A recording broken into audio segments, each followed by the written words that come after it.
I guess we're certainly mindful of that workload piece, and we have spent some time in our rooms, not doing a heck of a lot, but also at the same time we had a month, sort of 6 weeks of some pretty competitive cricket over in India. We were still staying active when we were, I guess, in that transition period to over here, and and then we've had the last week as well. We've been able to get out on grass and play. So yeah, we're certainly mindful of not trying to fit too much in, and I guess push the envelope too much. But it's not like we haven't really done anything for for 2 or 3 months. So it's just about managing probably the next couple of days leading into that first test, and like I said, just being mindful that we're not trying to do too much. Yeah, it was an interesting one. It was, again, it's not something that you can kind of sort of plan for. We were well informed the whole way through, and as it was starting to, I guess, come to an end, how things could potentially look. I think again we had some pretty good people around us, from the BCCI and our franchises and New Zealand cricket as well. That we just had to trust that they were going to, I guess, do the right thing by us. And obviously, I guess the situation in India was pretty dire, and we were very mindful of that, and that I guess that was going on outside our bubble, and and once I guess it sort of got inside, it was the right decision to to postpone it. But yeah, just to keep trusting those people, and again, control what we can control, and and thankfully we had some pretty good people around us to help us get to England.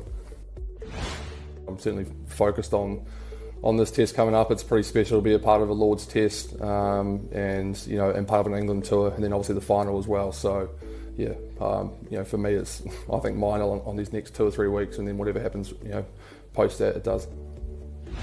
Oh, we had a little look today. I spoke to Tim about it and what ends he's kind of looked to operate from and what he suits. I didn't really have too much of a bowl out there today. I had a little one, but sort of both ends were, felt fine. I don't necessarily think that that'll fall down to me, that decision. I think Tim will pick his end, and whoever else is playing will do the same, and then Kane will just throw the ball to us and just tell us which end we're going from. So look, it's I'm sure there is some stuff around that, and people have obviously exploited different aspects of the ground before, but yeah, for me it's just I'm happy to go from either end if I get the nod to play.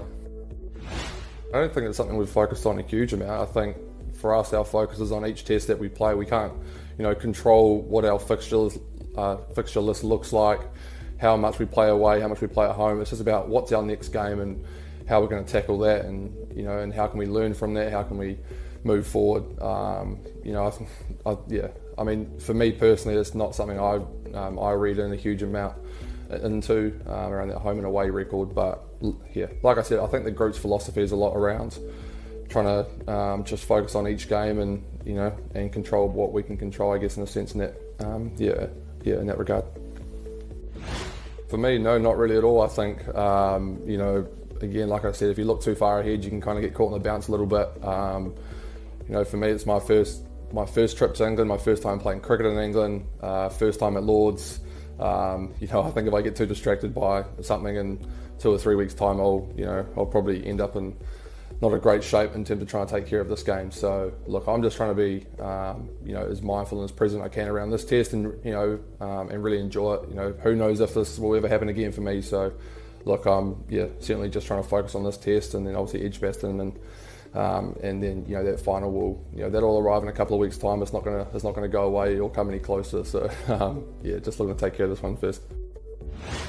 Oh, it's probably not something I've thought about too much. Like you said, like Tim and Trent have been exceptional for such a long period of time. Their records speak for themselves. They've led New Zealand across many a tour to many wins. And it's pretty cool for me to be able to just sit behind them and watch and learn.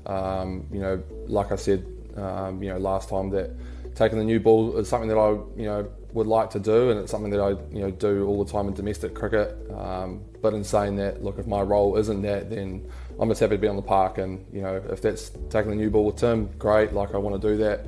If not, I also want to play. So if that means I'm following second change or third change or whatever it may be, then I'm happy to do that. I don't necessarily think you have to take the new ball to to lead. We've seen that with Wags.